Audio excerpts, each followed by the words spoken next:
This show is sponsored by Realtor Cynthia Baer, Putting Down Roots. Visit your in-town real estate specialist in Atlanta at cynthiabaer.com.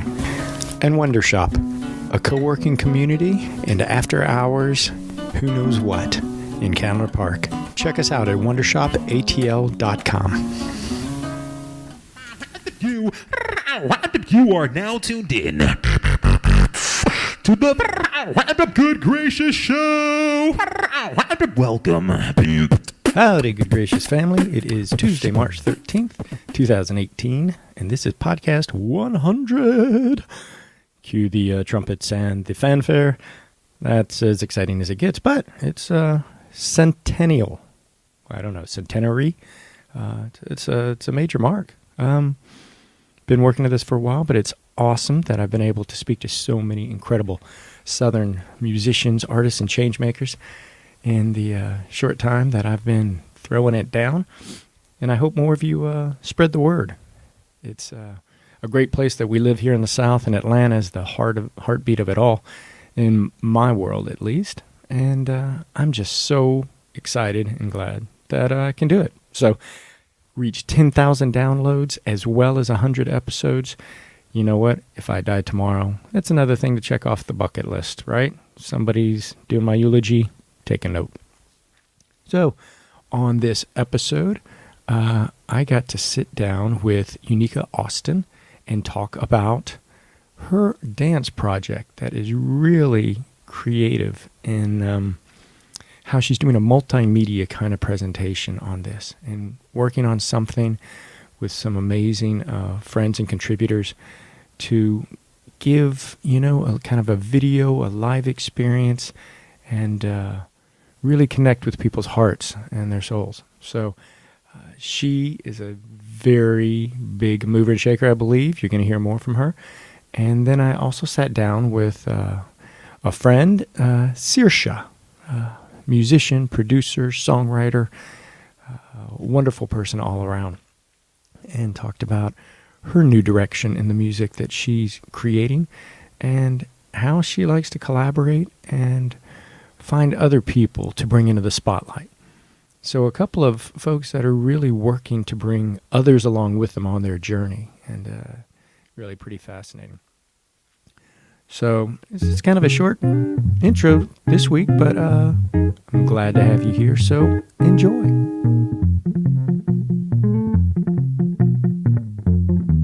My name's Anicka Austin, and I'm an independent choreographer and resident artist with the Lucky Pennies Workroom. Okay, first off, I got to apologize because I've been calling you Anicka, and so it's Anicka. Yes, and okay. I'm going to get it right.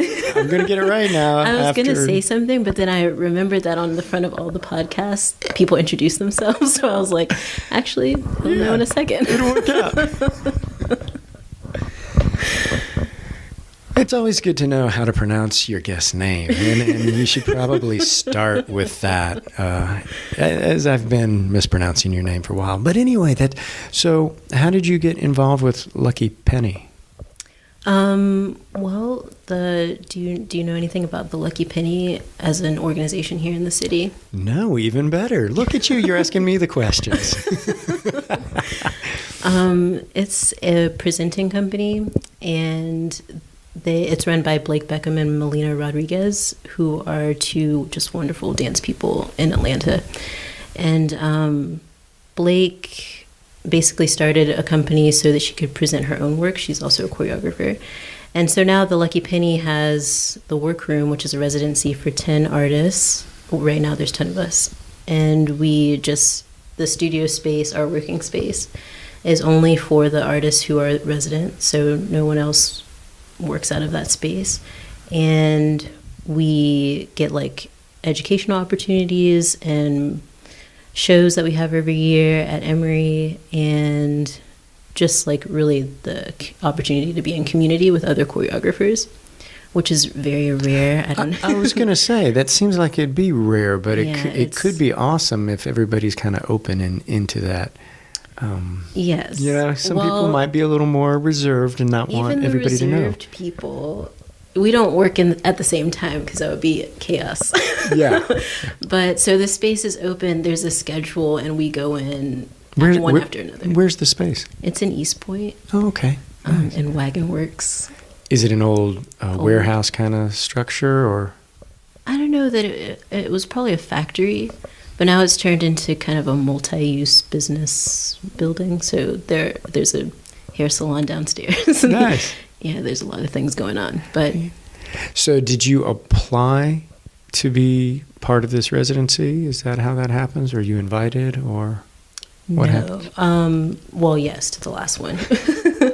We were all invited by Blake, who is just an incredible curator and just person. I could talk about Blake this whole time. But so we went to Condessa and we talked for a second about what I'm looking to do as a choreographer and what the Lucky Penny does and what the workroom might do when it first started, which was 3 years ago. And she called me a little later and was like, hey, do you want to do it? And of course I said yes. And is that an opportunity that you can work without having financial limitations on you, or is it just kind of a shared situation? Well, it's just extremely subsidized. Like in the city, you've probably talked to other dancers who have talked about rehearsal space. No. See, I've been trying to talk to dancers. I was telling you earlier.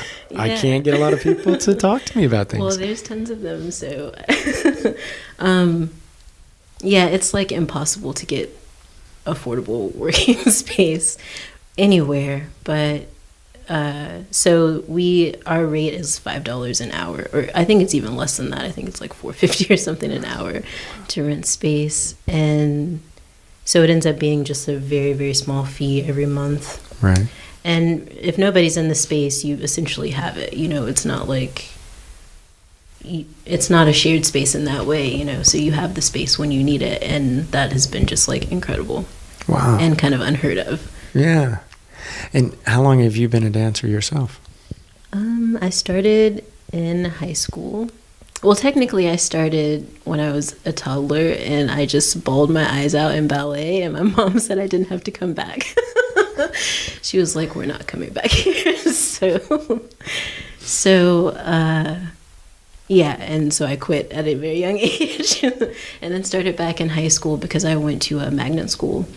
And dance was there, and I was just like so drawn to just the community of dancers, but also that I could be in school and not have to be sitting at a desk. Yeah.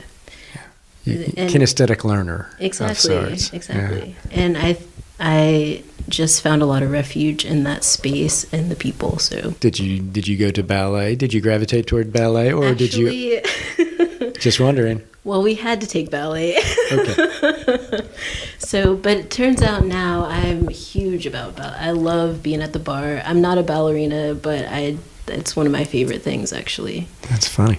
So high school got you into dance. Then where did it progress from there, or how's it gotten you where you are now?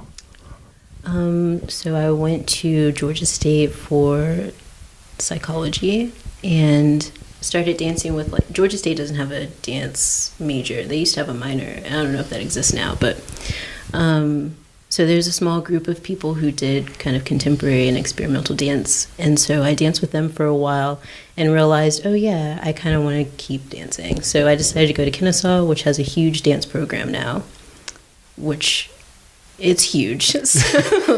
So beautiful studios, beautiful theater space right now, and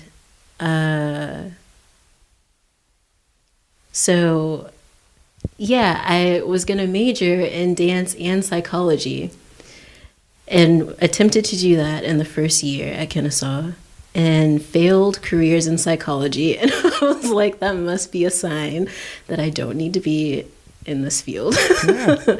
So I finished out just with a major in dance. And after that, I taught yoga. And then there ended up being a show called Dance Chance at the Atlanta Ballet. And a friend asked me to perform in it. And from there, that was like 2014. From there, I thought, if I don't make my own life doing the thing that I really am passionate about, I don't know if this was a fully formed thought. Now it is. Yeah.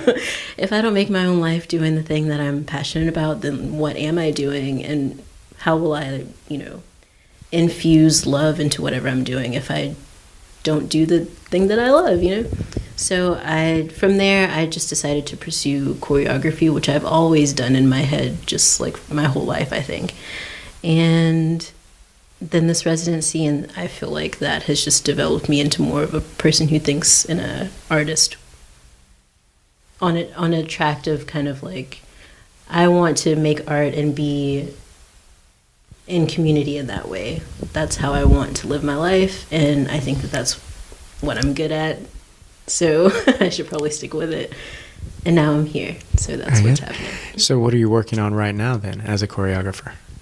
This project right now is Sunday morning at 7. It's a multimedia project, so Sunday morning at 7 encompasses all of that, where we're going to build this educational tool for young people, or really all people, to kind of play around with how they can approach a career in the arts, but the theatrical arts mostly. So I'm working with an engineer and a carpenter and a filmmaker and a photographer. All of these people, lighting, an artist is doing a lighting installation for our work. And we're going to kind of just talk with everyone, interviews, kind of like, where did you come from? What's your background? How did you get here? You're in theater, but you have a job that's engineering or it's carpentry. Like, how did you get to the arts, And kind of inspire that path in young people. And I just say young people just to get, just so the idea is like stirring around when you're younger. That, I want to do this thing, but I'm still so attracted to the arts, and maybe there's not an example of this right now. Right. And I think that having somebody model it for you makes a huge difference when you say, oh, you can do that. Exactly. It's I can be a dentist difference. and Yes. a comedian. Well, Exactly. So is that for Sunday mornings at 7, is that educational aspect, are you thinking that will be a webinar type thing, or will it be a live event that people would come to and learn about? How exactly does that work? Because it's got 3 parts, and that's just one of them, right? Exactly. Yeah. The tool will be an app, or right now we're in the development stage, so it's a little complicated sometimes. I try to explain it. It's not complicated, but sometimes when I explain it, it sounds complicated. So the live ballet is the component that people will come to, and which is mainly you as a choreographer, yeah, right? Exactly, and the dancers who are lovely. And so everything that's in the app is based off of the ballet, so that the young people, I'll just say, will learn the ins and outs of how we made this ballet, and all of the components then come together. So we're saying this lighting designer made this whole work is made in this way, and we'll show them costume design and pieces, small chunks of phrase work from the dance. So you can be a dancer, you can do costumes, all of these things, and this kind of... So you're kind of, if I'm not totally lost, you're pulling the curtain back a bit. Yes. So we could say that Sundays at 7 is a dance performance that you would watch and be in awe of, and then there would be another level to that performance so that you could see how it was created and the individuals it took maybe to create that. Is that kind of where you're going? Exactly. And then the interview component adds to that, and you can see where people got to this point as well. So, and we want to make it as kind of interactive as possible, so people can change the lighting of the show. In a digital version of the show, you can change the lighting, you can change the costumes, you can change the set design, and kind of play around with it and see. So you got some tech things you got to work out. Exactly, that has nothing to do with me. That has nothing. Well, who are you working with on this? How did the brainchild come, rather than just do a dance, to do something that's a little broader? Well, initially I thought about my own experience with just constantly wondering whether or not I should be a dancer or choreographer, and maybe wanting a little bit more affirmation. And so I approached an engineer, his name's DeGratier Daniels, about just how could we make a tool, just some sort of tool, I don't know what it is because I'm a choreographer, but you know what it is because you do this. So he was like, yeah, this could be cool. We can make it interactive like this. We can do these sorts of things. And so all of those ideas kind of just spun around together. And the last part is a film that we're making with a beautiful filmmaker, Lev Omelchenko.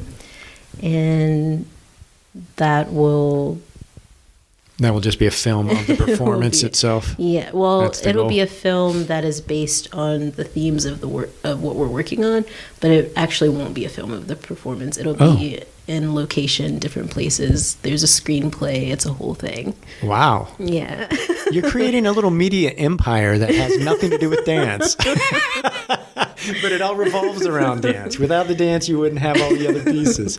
Well, I think the overarching idea is that we want to reach as many people as possible, and the film reaches people just so easily. Right, definitely. This app will be something that speaks exactly to this demographic of young people, and then the show, which is really my realm, and I strongly believe in live performance. It's tops for me. I think everybody should go to live performance all the time. There's nothing like having an experience around a bunch of people. That is just that. It's ephemeral. It's once. It goes away, but you have the energy of it stays with you, and I think it's just incredibly important.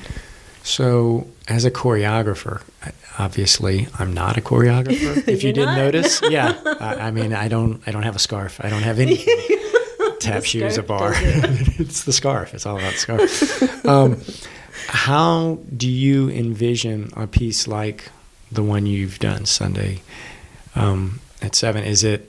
Do you go by length? Do you say, I want to tell a story? Or do you really just jump in with the movement and just try to deal with iterations of that and how it takes you? Well, for this particular work, we are working with a story. And it's the myth of Cupid and Psyche. So we're making kind of a bizarre disco world, like retelling of Cupid and Psyche. And it's the hero's journey of Psyche. A lot of people don't know the myth, but it's they just think Cupid is Valentine's Day with an arrow. That's exactly all they think of. Right. But the story actually mostly talks about Psyche. And she's going through all of these kind of tasks that Venus gives her. So we're retelling the story where Venus is more of like a womanly figure who's kind of guiding her on this coming of age journey.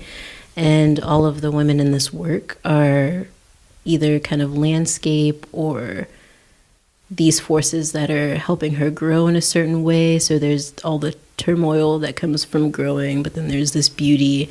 And then at the end, there's kind of this realization that the refuge comes from yourself, and that,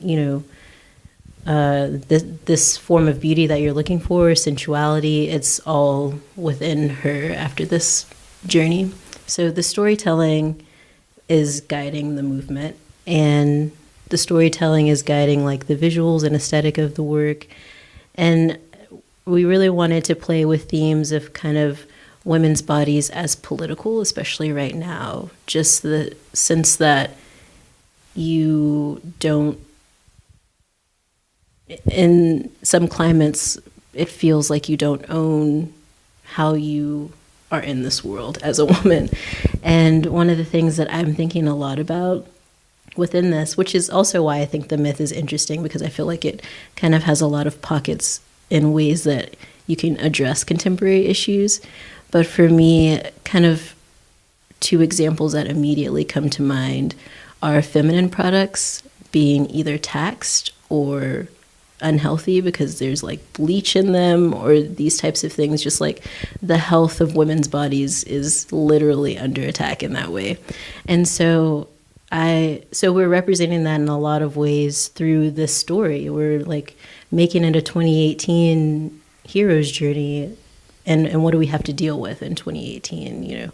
Politics of our bodies, and wow. And I think that Cupid and Psyche is just a great way to. It's a great vessel for that. Well, good. And disco. Yeah. You got to throw the disco in there, but it's got to be fun. You got to have some fun too. Exactly. Well, how long does it take, or has it taken you to kind of create the dance, the piece that you're working on? So I was thinking of ways I could talk about why the South is great. It's funny, the people that come on and that's one of the things that they get upset if I don't ask them about the South. And I'm thinking, okay, no, go ahead. Let me tell you. It's having space and time and nature, I think, and I feel like the South is a nurturing place in that way. And so it has I've been working with a couple of the dancers since last July. And since this work is an evening length work, it'll be an hour and 15 minutes. It just takes a lot of play and a lot of kind of, I don't really know what's going to happen. Let's ask some questions and move around and figure it out. So it takes some time. So it premieres in May, so it'll be May 17th through the 20th. But we've been working on it since last July. And so, yeah, I think we could even work on it for longer than that, but it's good to put a cap on it. Yeah, to actually have the performance. Exactly. You're like, so when's that Cupid and Psyche thing coming out? And you're like, I don't know. Well, so how do you feel that the South does influence your work? I mean, you say space and time, right? But in what way? Yeah, that was broad. I think...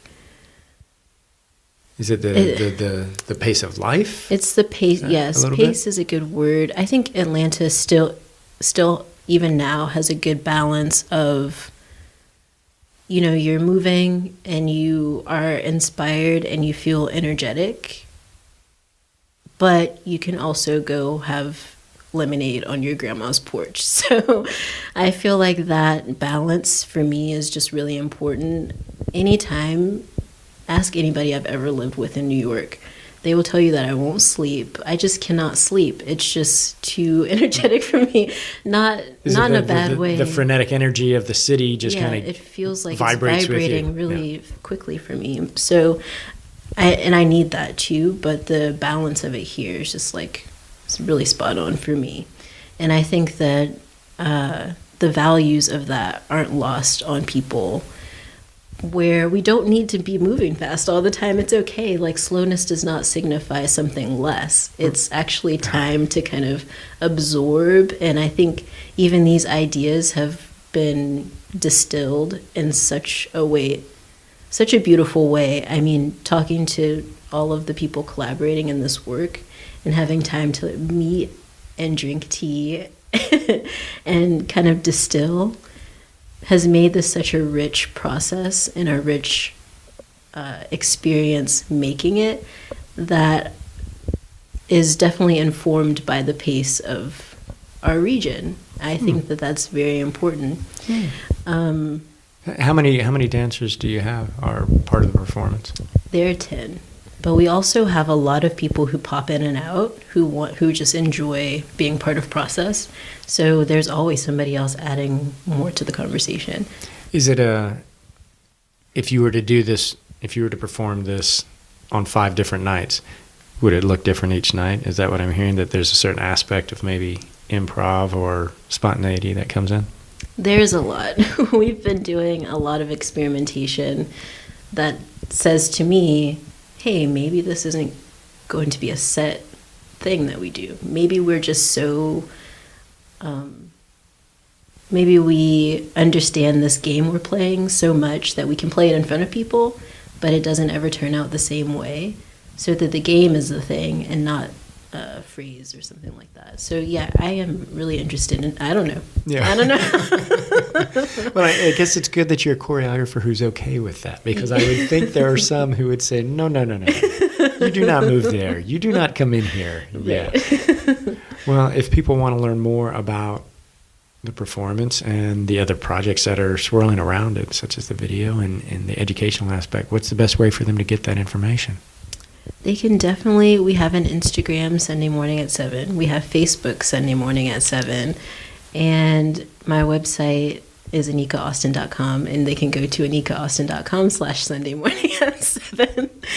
And they could also email me and come to Process. We love people dropping into, you can come to Process if you want, yeah. Is that rehearsal? Is that what that means? Yeah. I like the process, though. That sounds more official. It's so official. Yeah. Well, thanks for coming and sharing your story. I appreciate it. Thank you for having me. This was fun.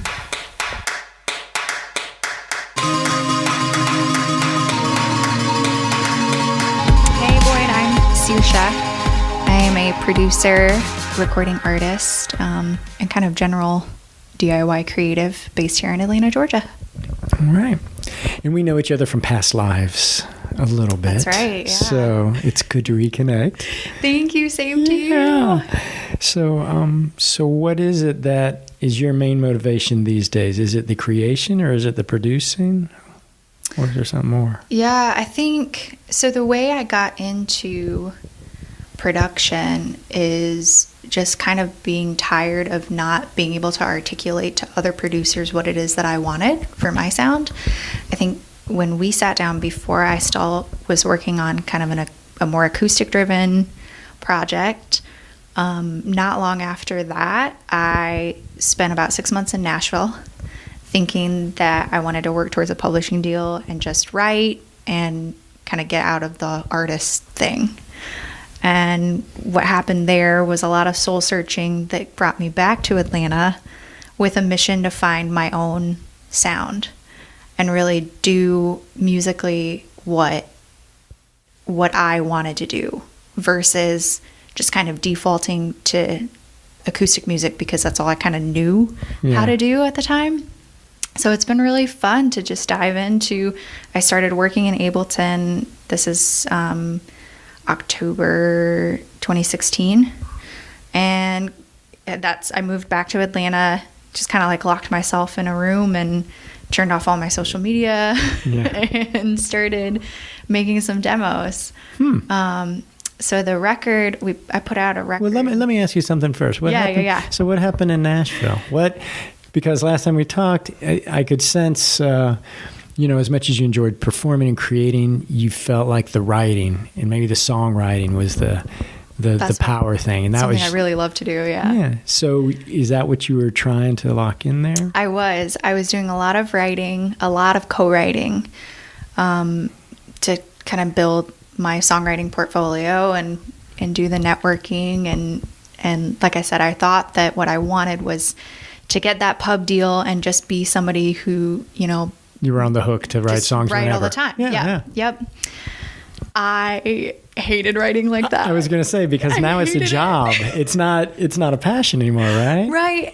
And because of the way, and this is no criticism of the way that part of the industry works. I still do a lot of co-writing, but I think just the nature of who I was writing with and kind of what I got hooked into in Nashville, it's a lot of writing to a form.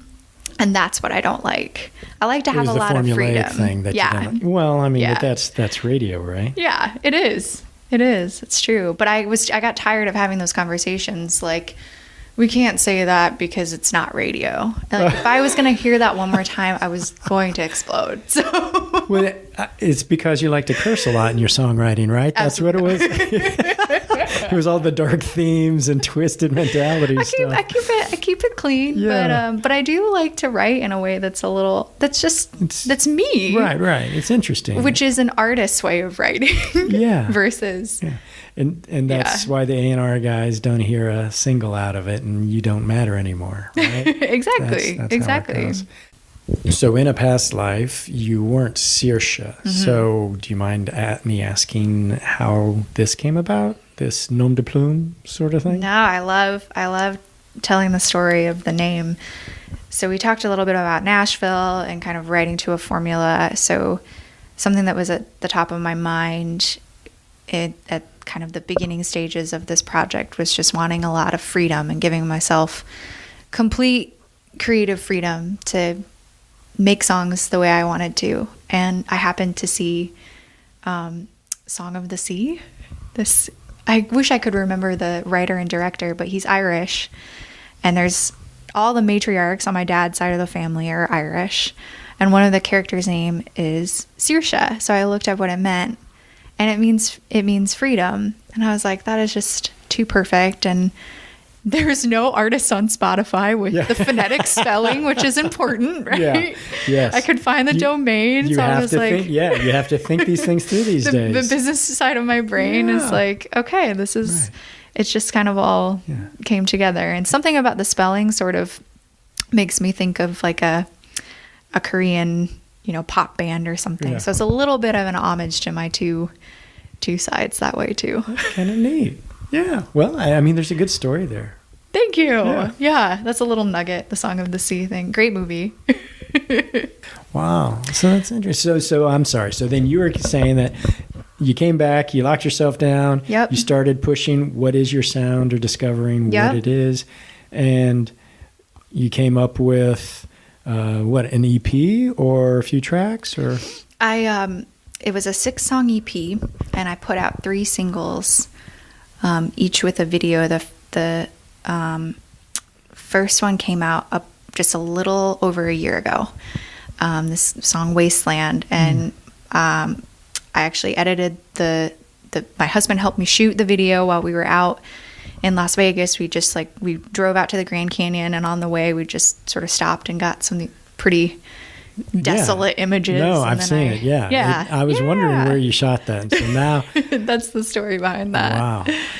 But yeah, so the 3 singles came out, the record came out last May. And then I put out another single, not too long ago with a video, but I've been kind of quiet for a couple months figuring out some stuff. Well, you need to recharge the batteries. Totally. Although I'm always writing. So I'm sitting on some demos I'm pretty happy with right now and cooking up some new stuff. Well, do you have a timetable for an actual release of stuff? Looks like something's coming this spring. So everybody sit tight. Warm weather, pollen, flowers, and something from some new Seersha. music. Yes, exactly. But to go back to your questions about Nashville, I will say too, I was mostly writing country and pop country. And so I think that kind of pushed to the forefront that is not who I am as an artist. And so it's sort of the sound, when people ask me what my sound is, I don't know if this clears up anything for them, but I describe it as indie-tronica. It's really kind of indie pop meets electronica. Yeah. And no, that's a good one. Yeah. I mean, I get to talk to a lot of people, so I'm lucky, but everybody has to classify their music somehow, and it's a painful thing for a lot of folks, but then others just embrace, we're surf western. That was the last folks I talked to, and I thought, well, that's rather interesting. My brain, my ears perk up. I go, what does that mean? Now, granted, when I hear it, it has different elements, different colors, but if they found a home on the spectrum and they want to claim it, I say put your flag in it, man. I agree.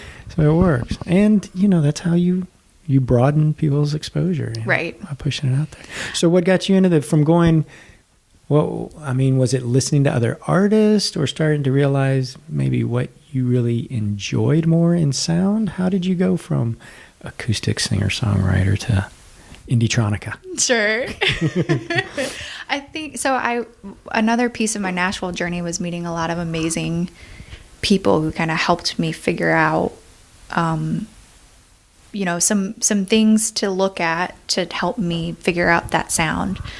And I do think that a lot of it was just letting myself make music that I really like. So going back, and I worked with this great organization called Nashville Treehouse, based in Nashville. This group of women who help younger women figure out how to navigate the music industry. And one of the women there, Paulette Wooten, who's an amazing producer in her own right, gave me Julia Cameron's The Artist Way and said, I've been following her philosophy for the past, 15 years. Check it out.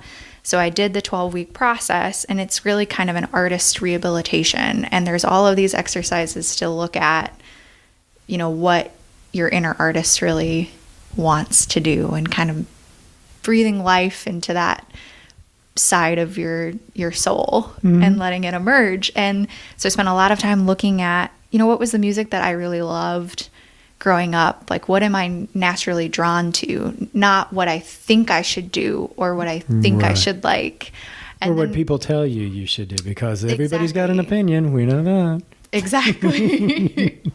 And then in beginning creation, it was just navigating towards the sounds that I like and following my gut in terms of, you know, how much space I want in the mix, or what kind of drums that I like. And I think you can definitely hear a little bit of an Atlanta hip hop influence in terms of the way I choose my drum design, you know, sound design, and kind of my beat programming. And I'm getting a little bit more into beat making as a way to kind of stretch and grow as a producer, since I haven't been doing it for very long. So you're producing all your own stuff. That's obviously right here. I'm hearing it. But then you're also working with other folks, right? Or willing to work with other folks. I am. So how does that happen? Is that just being part of the community and just meeting folks? And the way, just organically, that seems to work best for me. So the bassist that I love to work with, who I think you guys sat down not too long ago, BEN, or Benjamin Williams, he and I are working on a project that's sort of a combination of my production and his bass melodies, and kind of cooking up together. You better be careful. You get on that Ben bandwagon, man. You're going to be making an album a week. You know, you're going to be working around the clock. It's so great working with him, because it pushes me to be really prolific and just keep creating. He's so great about that. And so I haven't released anything that I've produced for anyone else, but I've been collaborating with some people. So we'll see. I'm definitely more focused on Seersha right now, trying to get the project to, you know, to where a solid happy. Place. Well, yeah. Spread the word. Well, I hope it's at least by spring, if not sooner. I don't know. I know. Good stuff is happening. Yeah. It's like a lot of stuff that I can't talk about quite yet, but good stuff is happening. And so on this, will you gather people, or will you try to do everything on your own, you know, as far as creating all the mixes and everything else that goes in? The way what seems to work really well for me is to kind of go in and produce like a foundational track, and then bring in someone like Ben to play the bass parts, or bring in I'm kind of working with a couple of friends, and we've got sort of this cool creative group that all do music or something in visual arts. And so I'm sort of working with them. And I think with some of this new stuff, it's still gonna be produced by me, but I'm gonna bring in some more instrumentation that's not me, which will be really fun. Well, it's good to get other perspectives, you know, because nobody hears it the same way. Yeah. And I think that's really hard as an artist, because you live with something so long and you hear it a certain way, and you hope that what you're putting out there is being received in a certain way, but there's no guarantee. Yeah, you don't have control over that part. No. So, but you know, I went to a very interesting gathering a couple years back, where a bunch of folks were put together, and then an artist got on stage and they performed, and then everybody just gave feedback to say, you know, that was really interesting. That thing you did over there was pretty crazy. Did you mean for that to be part of this, or was that a separate segment? And that artist, I've always thought, was the luckiest man on the face of the earth, because it's rare to have an unvarnished look of basically strangers. Some you may know or may connect with, but you got to hear like a producer's opinion, a florist's opinion, as well as a professional musician and a couple others to say, this is what I hear. Wow. You know, it may not be what you were putting out. Right, but this is how it occurs for me. But this is how it comes. So, and so he stood there and he said, he goes, I never thought that connection could be made. And so it was like, you know, just like a gold mine for him to sit there and go, wow, okay, we're taking notes. You know, we're getting all these pieces. And because then I think it can, as an artist, you can say, okay, I can go farther down this path that I thought innately was a good idea, but I was afraid to, you know? Yeah. Or pull back when maybe, you know, You need to. So, that's the good thing about collaboration, especially, and I think bringing in other voices and instruments that they can flesh you out in some weird way. It ends up being like a 1 + 1 = 3. Oh yeah, it's exponential. Absolutely. Definitely. If you have the right people, especially. Right. Yeah. Yeah. So true. Yeah. So true. So much of it is a vibe and it's like dating. Like you kind of click with people on musically, or you don't sometimes. And if you don't, that's totally fine too. Like there's plenty of people I don't take it love personal. what they do, but yeah, exactly. Yeah, exactly. it's just like, you know what? It wasn't meant to be. It's okay. We're in a good place. I feel very fortunate that I've got a great group of supportive, creative friends, which is really. That's good.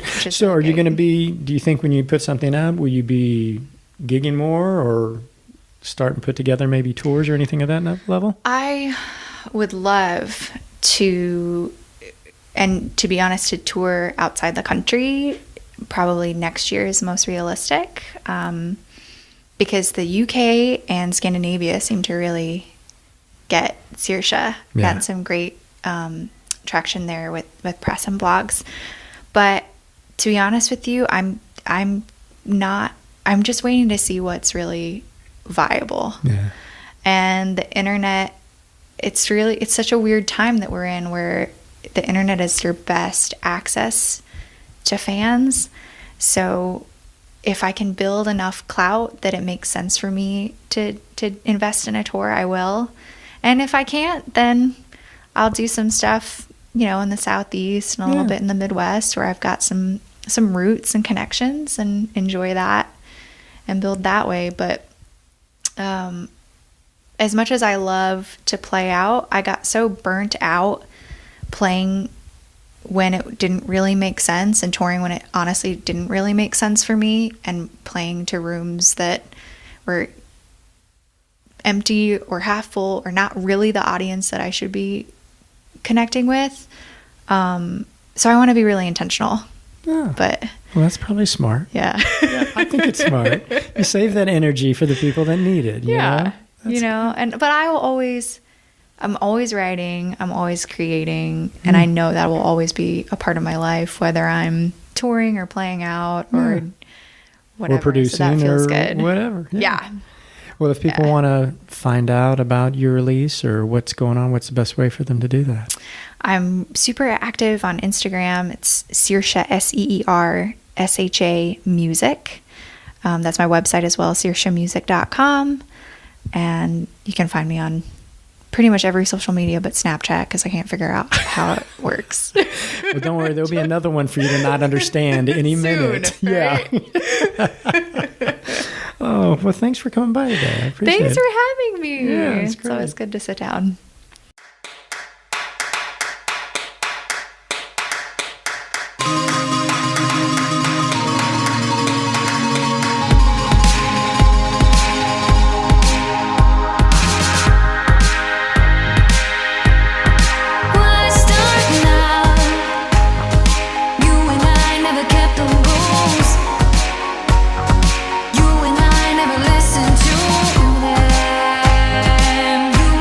Never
Well, that's it for another Good Gracious Show podcast.